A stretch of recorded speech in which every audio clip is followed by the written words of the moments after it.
everybody. Welcome to the Hustling Sideways podcast. I'm Alan Halas. I'm a music writer from Milwaukee, Wisconsin. And I'm Jim Love. I am a keynote and motivational speaker, not from Milwaukee, Wisconsin. At this point, you're kind of a native. That's a good point. I'll give it to you. It's been like 15 years. Really? Yeah. If you kind of count like that's kind of crazy. College years, yeah, and even like so 2013 to nearly 15 years of like being here in a way. 09 to yeah. So that's a sudden realization. Yeah. I'm proud of it. Milwaukee's great, but I'm a Chicago kid at heart, and that's fine. But it's that's a long time. Yeah, and this is episode number 71. 71 of the Hustling Sideways podcast.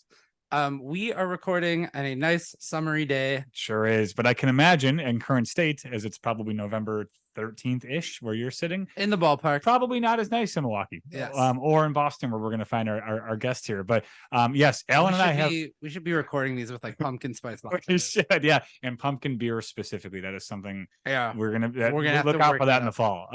And the other thing I was going to say is Alan and I always have the problem where we record a lot and we release these later on. So we're like, dude, do we pretend like it's August where we're sitting or it's November where they're listening? And we just did both. So I want to make sure we're here for the people. It would be great if it actually came out in like September. If we just put it out. We're going to mess it all up. But we are coming off of episode. Time is relative. We're also coming off of episode 70. And that was a lot of fun. Yeah. So hope you guys enjoyed that little life talk. I'm still feeling it. Not gonna lie. So if you missed 70, go back because we had a couple drinks and we had a great time. And it wasn't so much during the show; it was the after. The after. That's when I started to feel it. It was great. And but we're here. We're at 71. We're rocking and rolling. We got a lot of great stuff this semester at Marquette. And I say semester as if I'm a student and I still work on semesters. I don't, but they do. And I'm here to once again for the people. So that's all you need to know. And we're into basketball season for sure. Oh God! By the time that this comes out, we are into basketball season, and we're going to be good things coming. So on that note, wonderful time, wonderful day. We have a very special guest with us. So as you know, on this show, one of the big things we do is have our guests tell us about new guests, and that's the way that we do it. And we had that happen. So Kajal, who is our who listens to the show, wonderful friend and colleague of mine, turned up on that request and has connected me with some wonderful people. This is our second or third from her. It's our second. We have a third one coming though. Yeah. So that's the thing. Yeah. She's our new talent booker. Yes. Right. Kajal, shout out. She should I'll send a gift card or something. Yeah. There you go. Down. We'll see what happens. We'll put a credit. And she does listen, so this is going to come back and bite me later. But anyway, let's go into our guest. We have a wonderful guest with us today. It's Shanna Sood, which is maybe the coolest name in the world. And that's coming from me. Shanna is a marketing executive with a Fortune 50 company and an artist, which I want to say Alan loves. And I've said this before, when the day job is like so different than the passion and how those two things come together and how they ignite. And we're going to find out more. But Shanna, welcome. We're also going all the way out to Massachusetts. Boston, Massachusetts. That's another state. That's right. Mark that down. I think that's like 30-ish. I don't know how many states, but we're getting up there. That's enough from us, though. Shanna, welcome to the show. Thank you for being here. How do you feel? Thank you for having me. I'm grateful that Kajal made the introductions, and I'm waiting to hear what you have in store. I love it. Shanna, okay, obviously we've given away where you're from, Boston, which is a wonderful city. Tell us a little bit about yourself, your background, your family, and how you got to where you're at now. Yeah, and also that question, where are you from, is very complicated for me to answer. I grew up in India, born and raised in India, New Delhi. Very close to my heart, that city. Moved to US when I was 25, have been here for 18 years, so you can calculate, I'm 43. And since we moved to US, we have stayed on East Coast, New Jersey, Tri-State area, then moved to West Coast for 2 years, then back to Massachusetts. Yeah, so where I'm from everywhere. My family right now, I'm living with my husband and 2 kids, 10 years, daughter, 12-year-old son.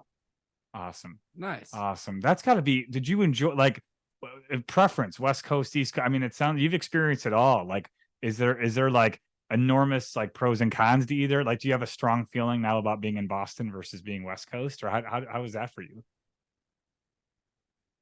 I miss the seasons, so I definitely miss like the greenery and the scenery of East Coast.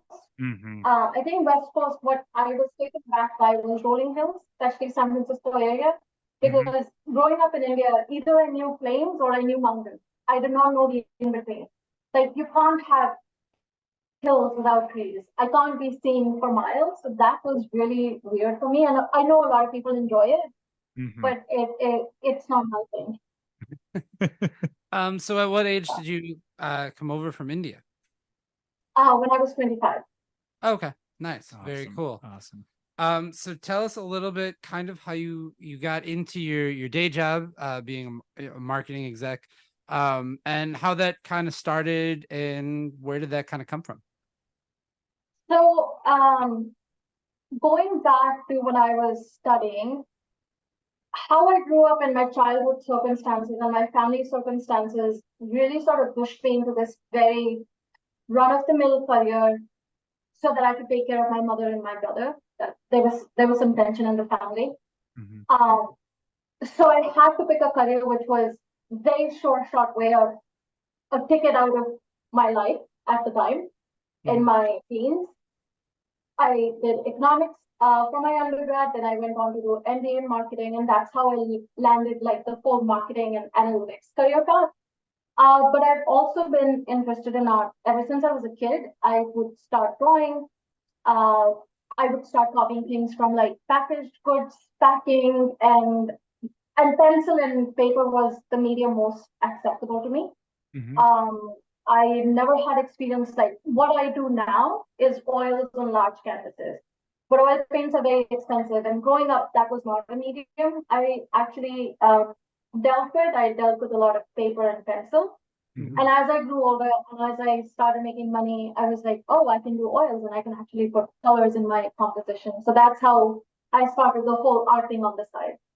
Yeah, that's what I was going to ask too, is your background in art. And of course, that's something that kind of grows organically and comes from a creative space from young on. That's fascinating to kind of think about the economics of it too, and to say, I can afford to do some of these things.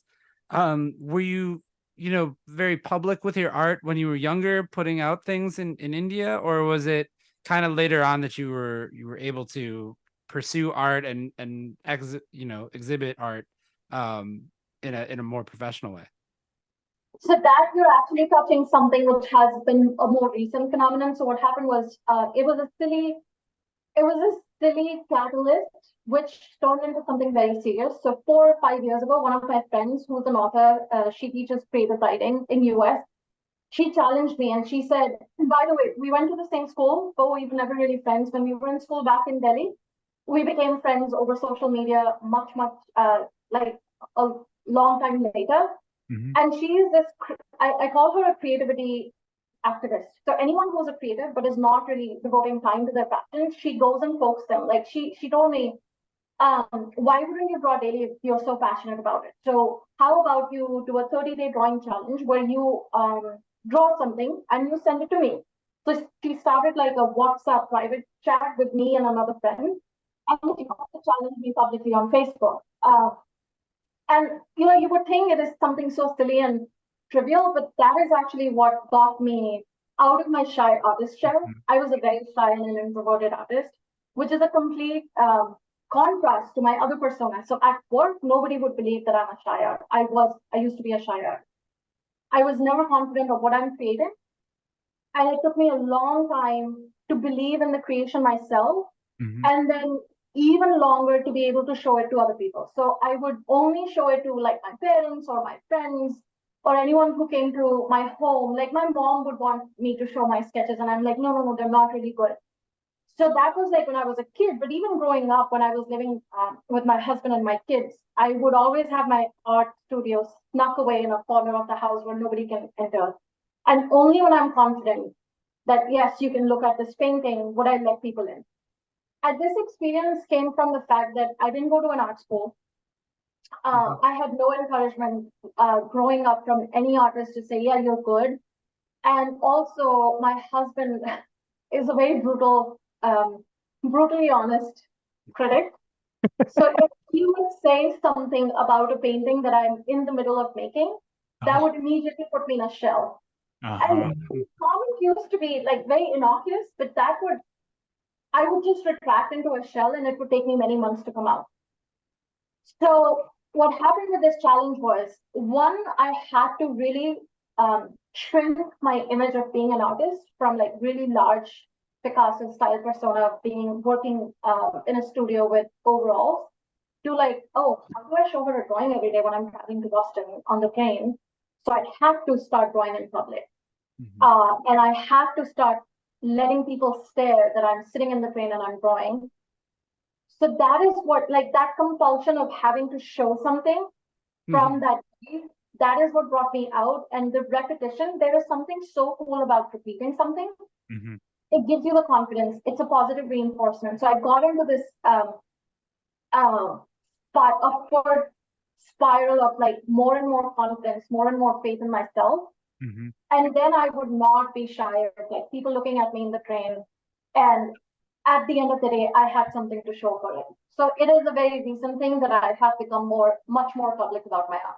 I love that. I want to comment on a part of that. I first of all, the creativity activist nickname is like, that's the coolest thing I've ever heard. I'd like to take that nickname. I want to be that guy. Like that's great. And I think it's so important. We oftentimes like forget how much power and influence that we can have on people. I mean, that was a significant thing for you as your friend did that. Have you ever told her about how important? Okay. I attribute this entire journey to her. Her name is Sayantini Dasgupta. I've attributed this entire journey, the proliferation of the art, the amount of art I've created in the last 4 years is more than anything I've done in the past. Awesome. And what's amazing to me is that is something that is so personal. Like art is very personal. It's an expression of self. And I think there's a lot of artists that have that same sort of scenario where, you know, they make stuff and then they hide it away. When I was a kid, I was trying to be in bands. I was trying to write songs, but those lived in a shoebox that are still in this house somewhere. And like my wife can't even see, like, you know what I mean? Like when you're like 15, that's what happens, right? For sure.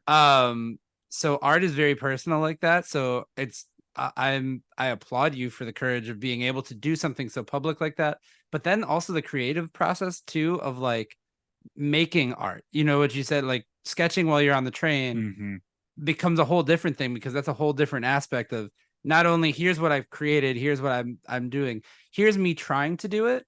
And I think having people watch you do that is even like another layer beyond, even more personal, because they're watching you trying and maybe failing, you know what I mean? Like, yeah, that's intimate. I mean, and that's like, you can do your thing like by yourself a lot, right? Like do whatever your passion is, but to have eyes on you is like if I mess up, everyone sees, you know. I don't watch you write your speech. Right. You know what I mean? And like, please don't, because it's a bad process. But like, you know, and another part of that, like I think like we just like the encouragement from those types of folks takes it, you know, to the next level. And to your point, like it's difficult sometimes to recognize or even ascertain that what you're creating has value attached to it. I know we've had this before. We've had this conversation many times. Like as a speaker, like I couldn't believe that my words I wrote down and just spoke had value. And to your point, Shanna, like that you're creating something that people will find interest in, and it's coming from a deep part of your heart that you care about. And that has to be a really unique moment to realize that, okay, like this is, people have interest in something that's coming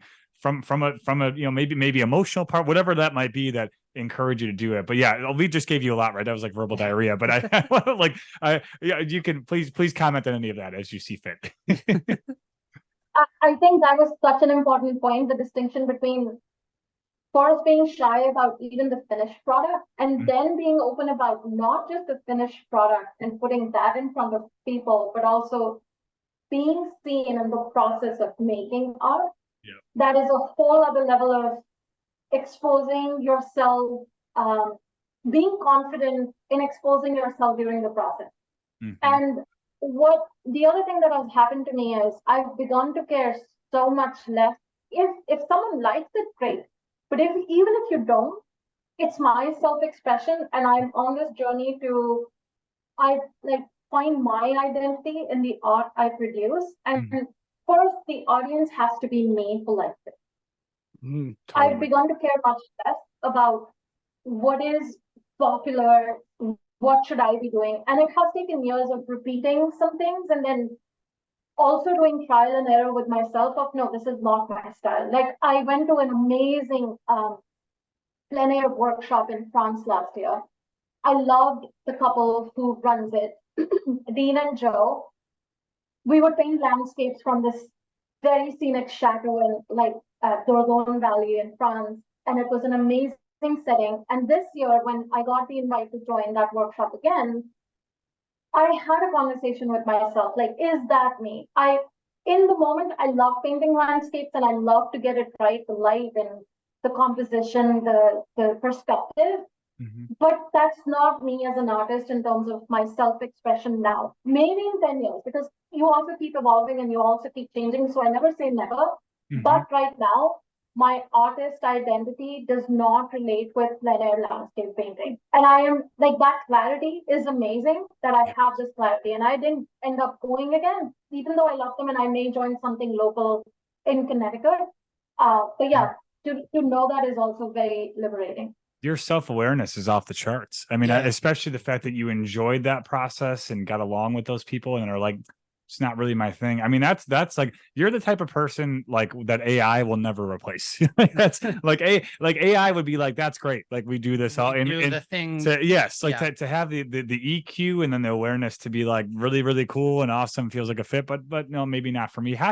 That has to come from like, I just squeaked. Did you guys hear that? Oh my gosh, I just You're squeaked gonna turn so hard. 16 next week. Yeah, I'm That's gonna be 16. It's gonna be great. But that I can imagine the amount of like reflection and just personal time that it takes to get to a point where you feel confident and comfortable to make a decision like that. I mean, that has to be like, because it's so important to you, this piece, but then finding something that you maybe identify with at the moment, but then realize later on that was wonderful, but I'm going to move on. Like what is it? What does that look like? Like, does it take work to get to a point where you're that confident in where you're at, that you know exactly which road to turn on? Yeah, I think something that seems very profound when it has happened actually goes through a very mundane path. And the mundane path is one, repetition. You have to repeat what you're doing so many times to realize, is it talking to you? Is it like, are you able to relate to it? Is it able to resonate with you? If you only do something like 4 or 5 times, you're still in a very confused state of, is this me? Am I able to enjoy it? You have to make art or maybe write music or whatever it is, run a meeting in a certain way in corporate world to be able to find that point where you feel at an equilibrium. And right now my equilibrium is, if somebody looks at my color palette, they may call it childish because I really do primary colors and my favorite color is like this bright red. Right now, the piece I'm working on it started with a fully red painted canvas and it's 5 feet by 4 feet. And somebody can question, you didn't go to an art school, you don't have an art pedigree. How are you so confident you will be able to do justice to this canvas? But that's me, and I'm having so much fun with that canvas. And when I'm painting, I talk out loud, like, I'm loving this, I'm loving the process, I'm loving the product, I'm loving everything. So it's like, repetition is one, and it's also a lot of spending time alone and talking to yourself. Again, so something that may seem so profound once you've done it actually goes through some silly, which world calls silly, like repetition, like talking to yourself, like finding out time and actually having a dialogue, like an out-body experience with yourself. Like, is this truly something that you want? And going back and forth with yourself. I think that's critical. I mean, you touched on the fun piece too, and loving the process. Like that has to be an element. Like if you don't enjoy every minute of that, it's probably not going to resonate with what you're trying to accomplish. Yeah, exactly. I am interested in, because you said you don't have an art background, but you obviously you know about your palette, and you know what, like you have an eye for art as well. Do you spend a lot of time kind of researching, like learning on your own, like different styles, different painters, different artists from, different eras kind of thing? Is there any kind of research that goes into it, or is it pure creativity? So definitely research, and I will say research takes on so many manifestations. When I was 18 or 17, I would go to the secondhand book market in Delhi in a place called Daryaganj, where the vendors would just have used books lined up on the street side, and I could afford like paperbacks of Ayn Rand, for example, but I couldn't afford the glossy paper of art books, which had biographies on Gauguin, with a Cherville. So they were kind enough to let me sit on the street side and read the glossy paper book, but I would buy the cheaper paperback for taking home.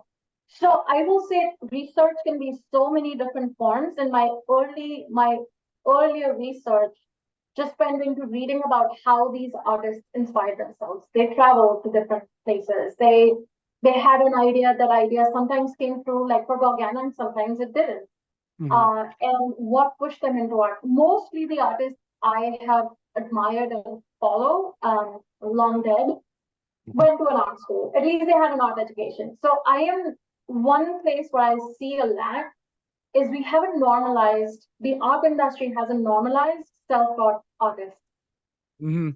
Art industry is very much still into, their introduction will have like BFA from here and MFA from here. And if you didn't go to an art institute, you can't really create that, group of like-minded artists. You really have to work hard to sort of break into it. So my own thing is, I will definitely go to workshops here and there during the year, like maybe once or twice a year, where I will learn the technique because I didn't go to an art school. So I would learn the technique. Mark Shasha is another artist that I've attended a few workshops of. Joe and Dean Fisher were the couple I was mentioning who run this workshop in France. So whether the ultimate product resonates with me or not, the technique was very helpful in learning. Like to simplify forms and to be able to draw forms, you need to squint. I wouldn't have learned this had I not gone to these workshops. Like Mark and Dean Fisher have taught me how do you look at a tree and not get overwhelmed, to squint and see the overall shape, right? So my research is a combination of reading, looking at something really specific on YouTube, or attending workshops when I can. That's fascinating. And it's interesting to me too, the kind of gatekeeping nature of like the art industry, because art school is not cheap. An art institute, it could be $100,000, of a schooling kind of thing. But creativity is something that everybody has to some extent, to varying degree. To put a price on that and say, well, this person isn't legit unless they have, this particular formal background. And to have to learn the way that you learned, and literally reading books on the street and figuring out what kind of applies to you. I think it's fascinating because you're kind of teaching your own class without even trying to, because you're looking at, oh, well, this is interesting. And you taught yourself because, this person or that person because of their style. What artist or what kind of style do you think that you really carry on with a lot of, especially your painting stuff now? What kind of style do you kind of align yourself with? I will say my favorite artist, and I think subconsciously I may have adopted bits and pieces of their style in my work. But if it did not truly resonate with me, I wouldn't have, right? Because it truly is my individualized style. But sometimes people comment, oh, it's the same color palette as Gauguin. Oh, it's the same color palette as Amrita Shergill. My favorite artists are definitely the simplicity of the human form and like really unconventional use of color. Amrita Shergill, again, she was bold enough to oversimplify the female form and the drapery on the female form. I love the simplification, because the most difficult skill, especially for me, because I go into the details very quickly, the most difficult skill is to simplify, to keep it simple. How do you have the least amount of pains in a painting to describe that this is a body, this is a hand, this is an eye? And another one that is my favorite, just for the boldness of what is depicted on the canvas and the size, the sheer size of it, is MF Hussain. So those three. Wow. I also like Basquiat a lot for just the messages he conveyed through his work. Yeah, absolutely. And I'd say mine and Alan's style is more like coloring books, where we look and just have to fill in the lines. That's that's how we. Yeah, no, that's about it. I am not good or creative. I am the person that when you draw like the bubble letter sign, starts big, and then really when we get towards the end, you go, oh no, I gotta cram these letters. Measure out all the words. Yeah, it'll happen. That happens to me. That's right. Now, I'd love to know, Shanna, obviously, as a marketing executive and in some of the work that you've done there, have you seen this passion on the side ever sort of infiltrate your work life in a way where it adds value to it, or do you like is there any intersection between those two things, or are they really kind of separate in the way that you operate? Because that's what we love sort of exploring that part of it, where it's like really on paper separate, but maybe there's moments where you're seeing how they intersect together. Yeah, so interesting you asked me this question. I'm reading a book called Off Balance, which talks about the fact that for over a decade, we have been playing with this idea of work-life balance, which has somehow spread this idea that you have to be 50-50 in both. And it is two separate things that you have to maintain 50-50 devotion to. And the book challenges this idea, and the book says, no, it's not the balance that I'm seeking, which means the perfect division of time. I'm seeking satisfaction. And the satisfaction comes from the fact that someday I may paint much more than work, and some days I may work much more than paint. And overall, at the end, if I emerge satisfied, that is the balance I'm striving. So even though I don't paint for work, they're not separate, because it is the same person who is carrying the feelings from one to the other. So if I don't paint, I am not happy with myself. And my punishing myself will manifest in, like my not being happy with myself will manifest in me being frustrated. And that will somehow show up in how I treat my kids, how I treat my cowork, how I treat my work. So it may not be merging from the output standpoint, but it is merging from me being the same person who actually drives satisfaction from one and carries that satisfaction through to the other thing that I work. That's such a good response. I was just saying, I did not expect. That's great. That. I feel, sorry, not to cut you off, Alan, but I feel similar, like in my work, as a speaker and someone who's a client director, like the passion I share for one should feed into the other, and it's because it's me, it's the same person. I'm not changing who I am between those conversations. That's critical. I think that's really, and if people are trying to shield each other off from like those two things, it's almost a mistake. They really should coincide, and doesn't have to be 50-50 to your point. I need to read that book, but anyway. Yes. I was going to ask, do you ever see anything from an art director or a graphic designer that in your day job that you're like, this looks wrong? I know that this color palette, like this would be better if it looked this way, or send something back because you're like, I know that it could be done like this, and like how you would create it. How many tables have you flipped in anger because of those decisions? Thankfully, in my marketing jobs, I have been sort of at a safe distance from the actual creative team. Other people have managed the direction of creative, but I think that level of creativity isn't all of us. So there have been times where I have chimed in on, but this angle feels wrong, or the kind of people you're representing in this ad feels wrong. So most of my marketing exposure happened at my last job, which was Fidelity Investments, and that creative team is amazing. And they themselves were such great artists, so to speak, air quoting artists, that no, I have not flipped any tables in anger. And the other thing that I've learned is, but the other thing that I know about myself is there are so many different styles. I'm always in awe of something I don't understand. So instead of pointing out a mistake, I'm looking for something that I can learn from it.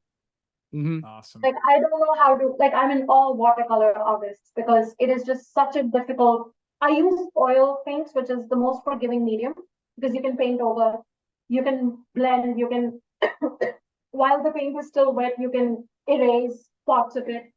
Watercolor is the most unforgiving medium because once it is done, it is done. And I can't do it. And I don't think I have the right to point out mistakes. Similar to that in advertising, I think it is that level of creativity is just so different and so different than what I can deliver that I'm in awe of everybody in advertising agencies and what they come up with in terms of storyboarding the idea and then changing it multiple times. It's amazing how they. Yeah, absolutely. And I briefly worked in marketing for a little bit and understand that. I'm going to shift gears a little bit too. And, we talked at the beginning a little bit about how your artwork became a little more public because of this WhatsApp challenge and then also the Facebook challenge from it. We live in a social media world. Is there anywhere now that you're putting your art out on social media, or is that even if it's just like your personal page or anything like that? Or have you not kind of crossed that bridge of saying, here it is, internet, go take a look at it? Oh no, I did. I am, and again, this was all part of my induction into non-shy artists. Mhm. So I would be very hesitant in posting before this challenge, and after this challenge, now I'm like shamelessly posting process videos. I'm posting like a silly sketch I've completed in under 5 minutes on the train. I'm posting sketches of my feet, of somebody's hand, of somebody's like clip, a half building from France. I'm posting everything because Okay. the other thing I want to normalize is just if you're a creative, just spend time on it, and you don't have to carve out like a fancy space. You don't have to carve out a fancy schedule. You don't have to say, "Oh, I didn't get time," because no, sure enough, you do have time. You're just not realizing there are pockets of time throughout the day. Mhm. So I'm encouraging myself, and in the process, if I've encouraged one more person to follow their passion or do a bit more about their passion, then I call that a That's wonderful. Oh so yeah. That is so amazing. I'm on, yeah. And I recently, so another step in that journey of not being shy about what I make is 5 years ago, I had opened an Etsy store of like canvas prints of my paintings or prints of my paintings. And I quickly, like, it induced so much cringe in me, like, no, I can't do this. I have to be private. I have to build a collection. And I shut it down. I deactivated the account or something. Last year or maybe this year, I reactivated it, and people are buying my canvas prints, and I'm like, Hey. wow, you buy a print of my artwork, and it's very encouraging. That's Yes. very awesome. Take a chance on yourself Yeah. and put it out there, and good things will happen. Yeah. More often than not, I would say good things happen Yeah. when that comes out. I think I think this is important to note. Shanna, you've hit a level of confidence and comfortability that we talked about before. So even if someone were to have a quote unquote negative reaction to what you're putting out there, I don't think you would give a crap. I really don't. Like I wouldn't, and that's where like that's important, because some Mhm. people do. And when you can get to that point where you care about what you're doing enough, where it's like, to heck with that person, Right. I'm going to put it out there because it means a lot to me, and that's who it's for. And so I think that's hitting that threshold is really critical to having your things out there and not caring the reaction. And the majority of it, I have to imagine, is positive. I can't imagine Absolutely. people look at something that you're making from your heart and being like, that stinks, because Yeah. like that would just be plain mean, and most adults are not that mean as well. Going off of that though, have you had people around you in your circle that maybe didn't know that you were a creative, didn't know that you were an artist, that kind of discovered that once you started posting those things and posting the process? Yes, I will say many. In my extended friends and family had no idea. Like people from my school, some people from my school had no idea. I did used to be tapped on for making charts. We used to have this wooden rail going around the classroom, and if you had to make a poster of Mother Teresa or Aishwarya Rai, like I would make those. So my close friends and just my class knew that I can draw, but Mhm. a lot of extended classmates and schoolmates did not. So they have definitely discovered me later in life. My extended family is discovering me every time I post something. And actually, I'm very thankful to my family because it's mostly from my family who were my first patrons. Like one of my uncles who lives in Buffalo, he bought a painting from me. So it's all within my family and extended family's friend circle who have bought a few of my paintings. That's wonderful. Awesome. That is awesome. Yeah. So, Where do you want to take art from here? What is kind of like the immediate next thing for you, or are you comfortable with where you're at? I am comfortable, except there's this latent, there's this latent wish or desire, but it's not very articulate, of doing something else with my art. But it's not a very articulate desire. There is something else like on the horizon, and I don't know what it is. In some in some sense, I'm waiting for destiny to come find me rather than me because okay, so one thing is creating and the other thing is business of art. I definitely want to focus on the process of creating and not letting the business of art take away from the creating. Sure. But there is also this discipline of, for example, if you're a writer, you have to write to publishers, right? If you're a dancer, you will want to audition for like a show somewhere which will help your dancing career. For me, what happens is I launch as an artist, or I operate as an artist from a very convenient luxury of my day job is paying my mortgage. Right. Yeah. So the business of art is always put on the side or the back burner, or not even put on the burner. I am more focused on just creating and sending it out there in the universe. The business of art will require that I'm very disciplined in submitting my work to galleries. I'm very disciplined in, if a call for art comes in from a gallery, I'm writing a curated statement of like a collection of my work that will speak to that theme, which is in the call for submission. And I'm not doing any of that. So that is something that I hope I will solve for with the time I have. And I will be able to dedicate more time than I do now. Sure. Yeah. Absolutely. So it sounds like you're growing things and things are changing, but you're going to wait for that right opportunity to come to you. If people want to find your art and take a look at some of the stuff you've created, where is the best place to go ahead and do that? I think Instagram is my most updated medium, where I'm pretty frequent in sharing what I'm working on, and I can share the details. It's Shanna_Sood. My Facebook page just automatically mirrors everything I post on Instagram. If people are in Massachusetts, I actually got accepted as an anchor artist at a local art gallery at the Gillette, the Patriots Stadium, where the Patriots team plays, the Gillette Stadium in Foxborough, Massachusetts. So my work is permanently on, like partially on one of the walls. Wow, that's awesome. In Gillette State, that's amazing. Okay, yeah.